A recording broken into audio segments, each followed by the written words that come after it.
Artificial artists? Can computers really create works of art? The Painting Fool is one of a growing number of computer programs which, so their makers claim, possess creative talents. Classical music by an artificial composer has had audiences enraptured, and even tricked them into believing a human was behind the score. Artworks painted by a robot have sold for thousands of dollars and been hung in prestigious galleries. And software has been built which creates art that could not have been imagined by the programmer. Human beings are the only species to perform sophisticated creative acts regularly. If we can break this process down into computer code, where does that leave human creativity? This is a question at the very core of humanity, says Geraint Wiggins, a computational creativity researcher at Goldsmiths, University of London. It scares a lot of people. They are worried that it is taking something special away from what it means to be human. To some extent, we are all familiar with computerized art. The question is, where does the work of the artist stop and the creativity of the computer begin? Consider one of the oldest machine artists, Aaron, a robot that has had paintings exhibited in London's Tate Modern and the San Francisco Museum of Modern Art. Aaron can pick up a paintbrush and paint on canvas on its own. Impressive, perhaps, but it is still little more than a tool to realize the programmer's own creative ideas. Simon Colton, the designer of The Painting Fool, is keen to make sure his creation doesn't attract the same criticism. Unlike earlier artists such as Aaron, The Painting Fool only needs minimal direction and can come up with its own concepts by going online for material. The software runs its own web searches and trawls through social media sites. It is now beginning to display a kind of imagination too, creating pictures from scratch. One of its original works is a series of fuzzy landscapes depicting trees and sky. While some might say they have a mechanical look, Colton argues that such reactions arise from people's double standards towards software-produced and human-produced art. After all, he says, consider that the Painting Fool painted the landscapes without looking at a photo.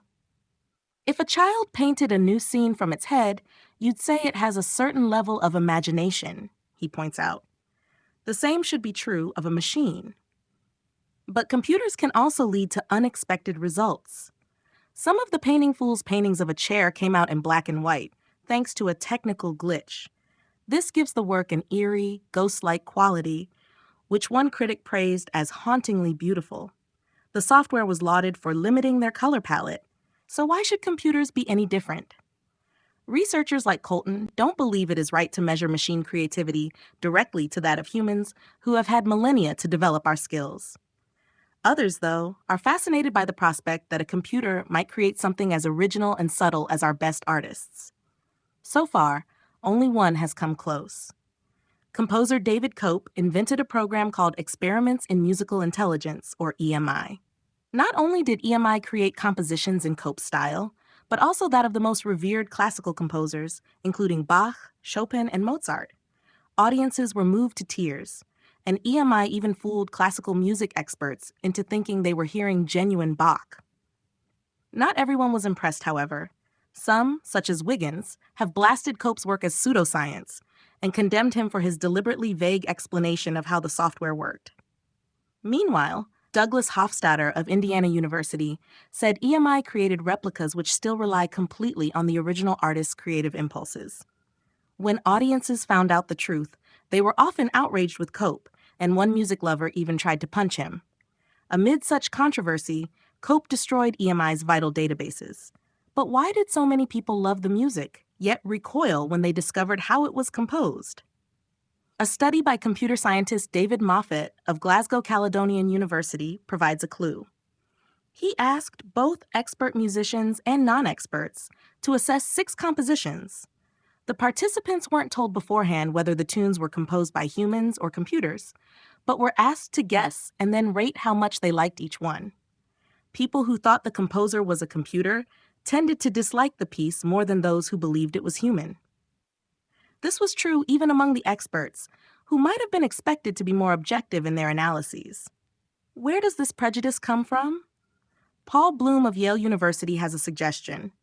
He reckons part of the pleasure we get from art stems from the creative process behind the work. This can give it an irresistible essence, says Bloom. Meanwhile, experiments by Justin Kruger of New York University have shown that people's enjoyment of an artwork increases if they think more time and effort was needed to create it. Similarly, Colton thinks that when people experience art, they wonder what the artist might have been thinking or what the artist is trying to tell them. It seems obvious, therefore, that with computers producing art, this speculation is cut short. There's nothing to explore. But as technology becomes increasingly complex, finding those greater depths in a computer could become possible. This is precisely why Colton asks the Painting Fool to tap into online news for its inspiration. Hopefully this way, it will choose themes that will already be meaningful to us.